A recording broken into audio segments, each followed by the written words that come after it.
Welcome to happy Friday story. আজকে আপনাদের শোনাতে চলেছি সুমথনাথ ঘোষের কলমে একটি ভৌতিক গল্প, মরণের পরে। গল্পের সূত্রধর আমি চন্দ্রানী চক্রবর্তী গাঙ্গুলি। অন্যান্য চরিত্রে তাহমিদ, রামিমা, সুজন আরো অনেকেই। আমাদের গল্পটি কেমন লাগলো অবশ্যই কমেন্ট করে জানাতে ভুলবেন না। শুরু হচ্ছে আজকের গল্প, মরণের পরে। কে কে? ওকে। ঘুমোতে ঘুমোতে চেঁচিয়ে ওঠে প্রবীর। এই খোকা, খোকা। ধর্মর করে বিছানায় উঠে বসে সে বলে, সে কোথায়? কোথায় গেল সে? নেটের মশারি ফেলা খাটের ভেতর জমা অন্ধকারে প্রবীরের চোখ দুটো যেন টর্চের মতো এপাশে ওপাশে কাকে খুঁজতে থাকে। মা ছেলের গায়ে হাত দিয়ে আবার ডাকে, এই খোকা, স্বপ্ন দেখছিলি বুঝি? মায়ের কথা যেন তার কানে ঢোকে না। সম্মোহিতের মতো মোহাচ্ছন্ন কণ্ঠে তেমনই বলে যায়, এই তো ছিল। কোথায় গেল? কার কথা বলছিস? কে কোথায় গেল?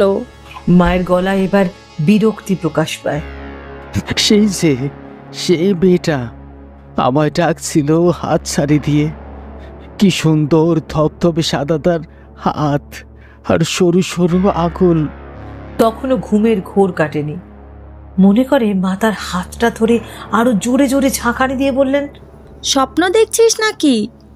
না না, ওইখানেই আমাদের দেয়ালের জোড়া বড় আলটাটার সামনে দাঁড়িয়েছিল, কালো শাড়ি পরে, মাথায় ছিল ঘুমটা। কালো শাড়ি পরে? ছ্যাঁত করে ওঠে মায়ের বুকের ভেতরটা।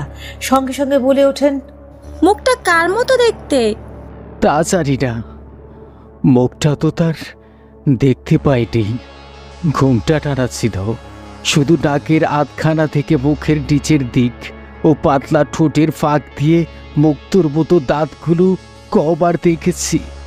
সে আমায় হাত ছাড়ি দিয়ে ডাকছিল আর ফিস ফিস করে হাসছিল। কি সেবা মা? কে বা সে? তখন ওর মা মনে মনে ভাবতে থাকেন, শুনেছি মানুষ যা নিয়ে সারাদিন গভীরভাবে চিন্তা করে অবচেতন মনে সেই সব নাকি গোপন থাকে। রাত্রে তাকে স্বপ্ন দেখে। তাই সঙ্গে সঙ্গে ছেলেকে প্রশ্ন করলেন, ওই রকম কালো শাড়ি পরা মেয়েটাকে কি আজ বা অন্য কোনো দিন পথে ঘাটে দেখেছিলি?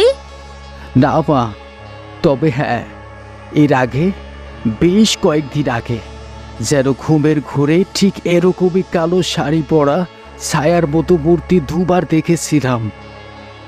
মনে হলো যেন আমায় ইশারায় সে ডাকছে, কি যেন বলতে চায়। কিন্তু আজকের মতো এত স্পষ্ট করে কখনো দেখিনি। মা তখন ছেলেকে বোঝান, স্বপ্নে এরকম অবাস্তব অসম্ভব কত কি মানুষ দেখে জানিস তো? শুয়ে পড়, ঝাঁঝা করছে রাত, এটা তো বুঝতে পারছিস। এই দোতলার ঘরের মধ্যে কোনো লোক ঢুকতে পারে?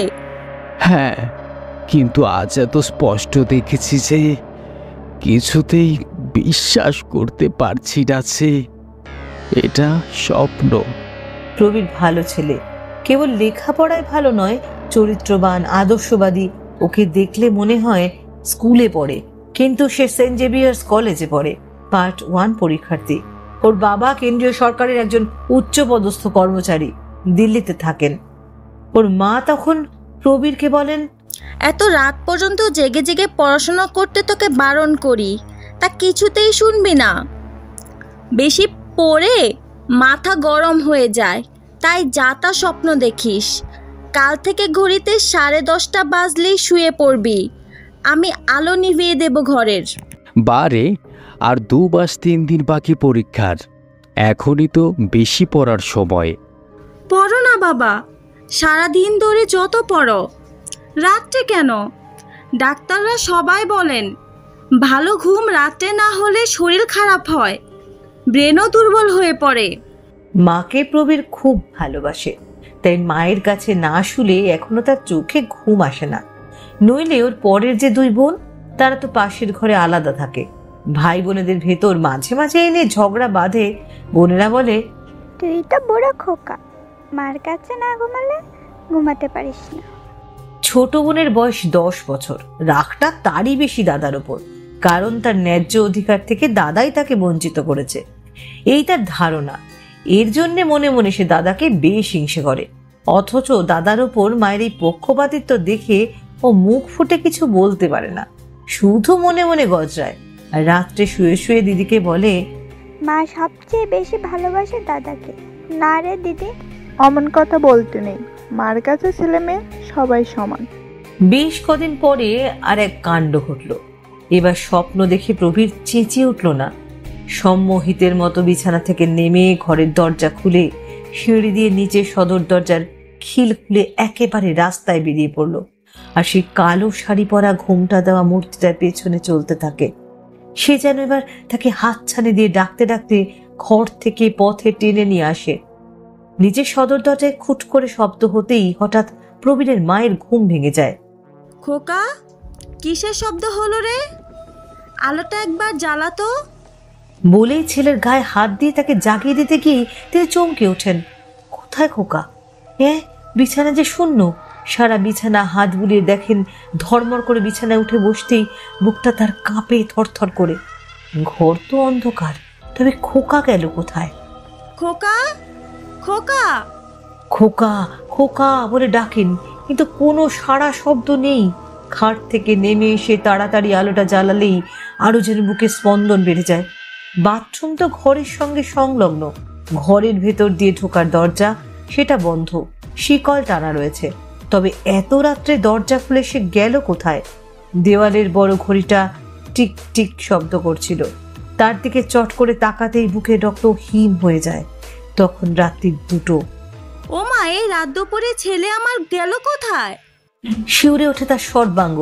প্রবীর নাম হলো কি হয়, বড় ভীত প্রকৃতির ছেলে। একলা রাত্রে বাথরুমে যেতে গেলেও মাকে সে ডাকে। কোনো রকমের শাড়িটা গায়ে জড়াতে জড়াতে পটপট করে দালানো সিঁড়ির সুইচগুলো টিপতে টিপতে নিচে নেমে এলেন তিনি। কিন্তু সেখানে সে সদর দরজাটা খোলা। হা হা করতে করতে দেখে ভয় যেন হাত পাতার হিম হয়ে যায়। লক্ষণ, এই লক্ষণ বলে চাকরের দরজায় ছুটতে গিয়ে ধাক্কা দিয়ে থাকেন।